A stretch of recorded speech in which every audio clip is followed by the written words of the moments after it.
जी viewers, अब हम आ गए हैं एक्सरसाइज 1.3 फेडरल बोर्ड की बुक है मैट्रिक क्लास की, और इसके अंदर जो ये इक्वेशंस हमें गिवन है दैट आर वेरी इंपॉर्टेंट। इसमें से ज़रूर क्वेश्चन बनता है हमारे पास 5 ईयर्स उठा के देख लीजिए, शॉर्ट में क्वेश्चन यहाँ से ज़रूर आता है। Exercise 1.3 is very very important.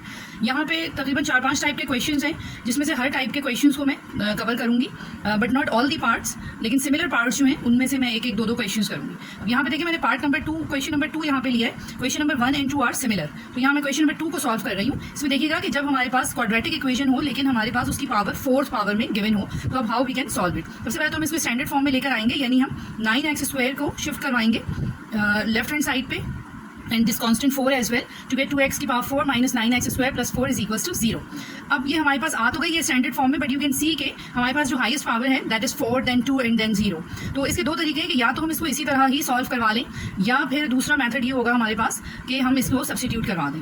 तो I will go for substitution, और दूसरा मेथड भी इसका जो मैंने आपको बताया उसमें फिर लास्ट में x² की वैल्यूज आएंगी जो कि सॉल्व होंगी। अच्छा, एक चीज़ का और ध्यान रखेंगे कि यहाँ पे ओरिजिनल इक्वेशन ये है और इसके अंदर हाईएस्ट पावर x के ऊपर 4 है, ये 4th पावर की इक्वेशन है, इसका मतलब इसके 4 ही रूट्स निकलेंगे, 4 आंसर्स आएंगे। ठीक है, अब now let's go to solve it. हम इसको सब्स्टिट्यूट करवाएंगे। तो सब्स्टिट्यूशन में हमेशा याद रखें कि जो लोअर वैल्यू होती है, जो स्मॉलर वैल्यू होती है वेरिएबल के ऊपर, जो स्मॉलर पावर होती है हम उसको लेट करते हैं। तो यहाँ पे x की पावर 4 है और x² है, तो हम जो स्मॉलर पावर है यानी कि x² उसको मैं लेट करवाऊंगी एक new variable, let suppose a के इक्वल, आप t ले लीजिए, y ले लीजिए। अच्छा, अब इसी जो हमने ये सपोजिशन की है कि x² is equals to a, उसको स्क्वायरिंग बोथ दी साइड्स कर दें, तो ये x² के ऊपर स्क्वायर और यहाँ पे a के ऊपर square, and we can get x की power 4 is equals to a²। So you can see कि हमने जो स्मॉलर पावर थी उसको हमने लेट करवाया a के इक्वल, और जो हायर पावर थी उसके लिए भी हमें ऑलरेडी आंसर यहाँ मिल चुका है। अब ये दोनों सपोजिशंस जो है इसको मैंने इक्वेशन नंबर 1 और 2 कह दिया है, और अब ये दोनों वैल्यूज में सब्स्टिट्यूट करवाऊंगी अपनी मेन इक्वेशन के अंदर। दैट इंप्लाइज के 2x की पावर 4 की जगह पे I will be replacing a² and then minus 9x² की जगह आई मे रिप्लेस a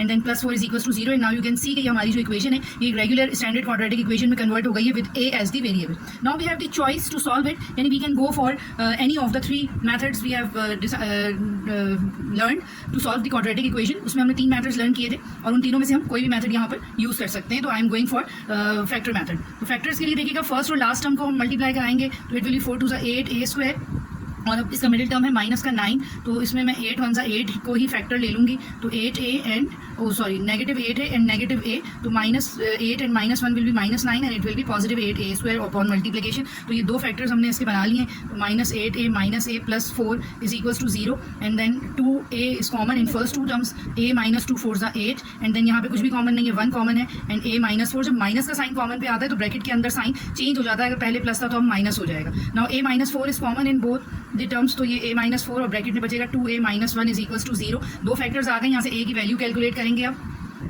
जी हमारे दो फैक्टर्स बन गए, दोनों फैक्टर्स को अलग अलग 0 के इक्वल इक्वेट करेंगे, एंड यहाँ से a की वैल्यू आ गई है 4 और यहाँ पे 2a माइनस 1 इक्वल्स टू 0 करेंगे, तो a की वैल्यू यहाँ पर आ जाएगी हमारे पास 1/2।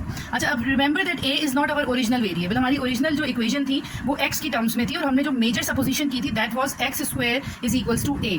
ठीक है, ये हमारी मेन सपोजिशन थी जो हमने लेट किया था। अब यहाँ पे हम a की वैल्यू रखेंगे 1 by 1, दोनों वैल्यूज रखेंगे to get the values in terms of x। ठीक है, तो x² is equals to a की जगह मैंने रख दिया 4, यहाँ पे लिख दें कि when a is equals to 4, so it will be x² is equals to 4, और अगर मुझे x की वैल्यू निकालनी है तो I will be taking the root over both and x will be equals to plus minus 2। इसका भी मैंने एक शॉर्ट अपलोड किया है, you can see कि why this under root of 4 is not only equals to positive 2 but we are taking 2 possibilities over here कि plus 2 भी हम ले रहे हैं और minus 2 भी। ऐसा क्यों है कि रूट में जो वैल्यू जाती है तो वो बाहर आएगी, तो it will take 2 signs। तो ये क्यों है, ये मैंने शॉर्ट में अपलोड किया है, you can go and search for it. अच्छा, अब दूसरा जो हमारे पास है कि when a is equals to 1/2, अब इसको सॉल्व करवा लेते हैं, यहीं पे करवाएंगे जी। तो x² is equals to a, तो x² is now equals to 1/2, और जब आप यहाँ पे अब रूट लेंगे तो this will be x and this will be plus minus 1/√2। तो अब देखेंगे हमारे पास 4 आंसर्स आ गए, plus minus 2 and plus minus 1/√2। ये टोटल 4 आंसर्स हैं, जिसको अब हम सोल्यूशन सेट में अलग अलग करके इस तरह भी लिख सकते हैं, पॉजिटिव 2, नेगेटिव 2, 1/√2 एंड नेगेटिव 1/√2। आप इस तरह 4 अलग करके लिख दीजिए, या फिर इस तरह लिख दें plus minus 2 and plus minus 1/√2। Both the methods are correct, but there should be 4 answers as the power is in 4th power.